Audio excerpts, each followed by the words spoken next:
If you're new here, hit that subscribe button because I'm trying to reach 1,000 subscribers. And also tell me in the comments where you're watching from and what time it is there.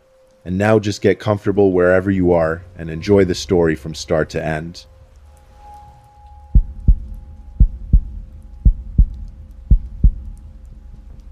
Craigslist isn't what it used to be. It's been mostly replaced by Facebook Marketplace and apps like that. A big reason: too many scams and too many creeps. For old time's sake, here's one recent Craigslist story that still gives people chills. About a month ago, someone in Kansas City posted a totally normal-looking ad. A viewer named Christian sent it in. It was listed as free in the For Sale by Owner section. Title: Free Dirt Devil Vision Bagless Canister Vacuum. The description said, "Giving away this perfectly working vacuum. My wife and I got a new one and don't need it anymore. First come, first served. We'll give address after we talk." It ended with a phone number. Christian texted, "Hey, I'm interested." Reply came fast. "Hello, what's your name, Christian?"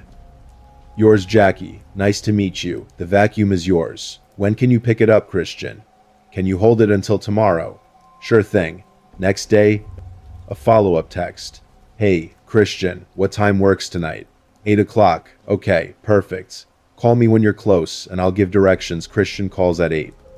A man answers, deep voice. Definitely not a woman. "Christian, hi, is this Jackie, man?" "No, that's my wife. She's not around right now." First red flag. Same phone number the whole time, but now it's a guy.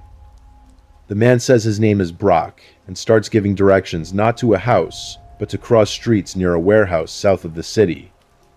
He says he owns part of a small warehouse where he and his wife store stuff they sell. Christian thinks it's weird for a little vacuum, but free is free, so he heads out. The cross streets lead to a dead quiet area, full of plain brick buildings and no signs. He finds the gate Brock told him about, texts, "I'm here." The big metal gate starts rolling open on its own. Past the gate is a long, dark driveway between two windowless buildings. Nothing but blackness ahead. You can't even see a door or lights. Christian calls Brock again. Call rejected. Text comes through. Come inside the gate and straight into the building ahead. Christian texts back. Can you just bring the vacuum out here to the gate? No answer. Calls go straight to voicemail. Number blocked. Christian backs up fast, jumps in his car, and gets out of there. When he gets home and checks, the ad is gone. He does a reverse phone lookup. Nothing. The number isn't tied to any real name or address. By refusing to drive into that dark, empty space, Christian most likely saved himself from something really bad.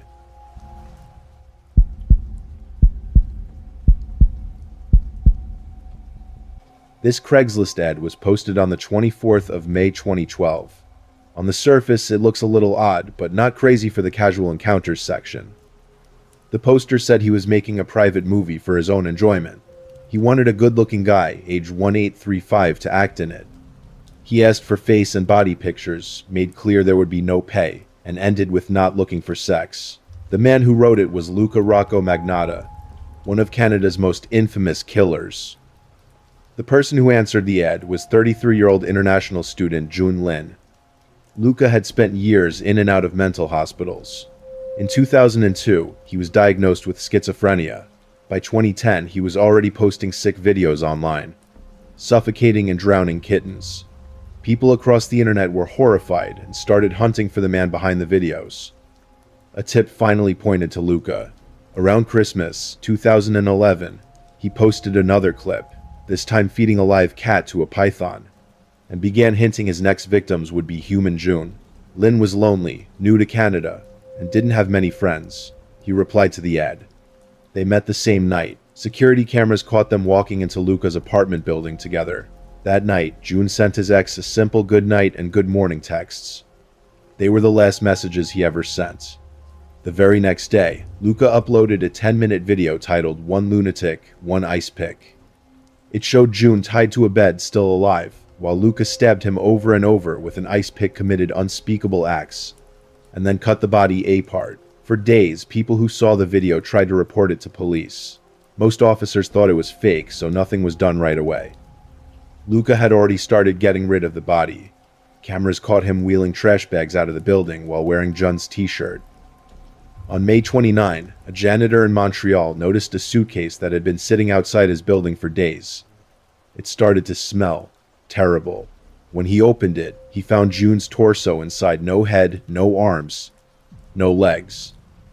Luca mailed the hands and feet to elementary schools and political party offices across Canada. Police soon realized Luca had fled to Europe. CCTV caught him in Paris, then Germany. On the 4th of June 2012, police arrested him inside an internet cafe in Berlin. He was calmly reading news stories about himself. In 2014, he was convicted of first-degree murder and several other charges. He got life in prison with no chance of parole for 25 years. Looking back, that short, innocent-sounding Craigslist post now feels ice-cold. One click was all it took to walk straight into a monster.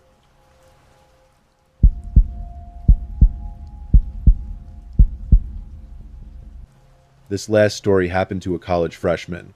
We'll call her Christina. She needed cash and decided to sell her old prom dress, plus a few others she never wore anymore. She posted them on Craigslist with clear pictures, including 2 of herself wearing the prom dress. She also left her real phone number in the ad. Within an hour, her phone rang. A man's voice, rough, maybe 35 to 55 years old. He said he wanted the dresses for his girlfriend and needed sizes. Christina thought it was strange that a guy was calling, but she stayed polite and gave him the sizes and prices. He asked for more pictures. She put him on speaker and snapped a few of the dresses laid out on her bed. Then the questions got weird. How tall are you? Does the dress feel tight up top? What bra size do you wear? Christina told him that wasn't relevant.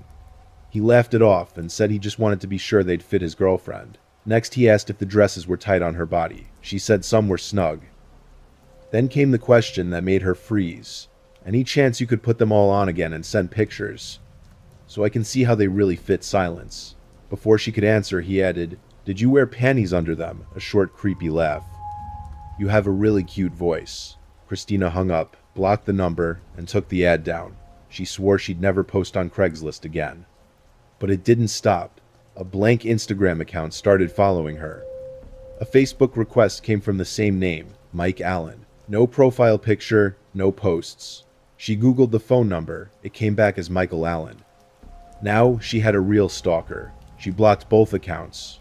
The no caller ID calls started anyway. She turned on silence unknown callers, and the ringing finally stopped. But one night, she looked out her window and saw a car idling across the street, engine running, lights OFF. She called her dad to look. The second he stepped onto the porch, the car sped away. Her dad sent a furious text to the blocked number and left a loud, angry voicemail. After that, everything went quiet. As far as they know, it never started again. Christina did everything right. She hung up. The second it turned creepy, blocked him everywhere, and got her family involved. Still, once someone has your real phone number, they can find a scary amount of information. That's why, if you ever use Craigslist, never ever put your real number in the ad.